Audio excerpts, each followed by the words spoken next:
धर्मांतरण कराने वाले लोग जिस प्रकार से हिंसा पर उतारू हो गए हैं, हिंसा का सहारा ले रहे हैं, ये अत्यंत चिंताजनक है, दुर्भाग्यजनक है। राज्य सरकार के संरक्षण में खुलेआम धर्मांतरण का खेल चल रहा है और ये धर्मांतरण कराने वाले लोग नारायणपुर के बाद अभी थाना परपा के भेजरी पदर में जिस प्रकार से आदिवासी समाज के ऊपर हमला किया, पुलिस पर हमला किया, ये छत्तीसगढ़ में शांति में खलल डालने वाला काम है। ये अत्यंत दुर्भाग्यजनक है कि छत्तीसगढ़ को अशांत करने का काम ये धर्मांतरण कराने वाले लोग हिंसा करके कर रहे हैं।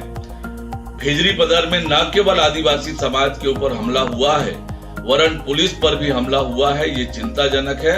राज्य सरकार अब भी जागे और ऐसे धर्मांतरण के नाम पर हिंसा करने वालों के खिलाफ कड़ी कार्रवाई करे।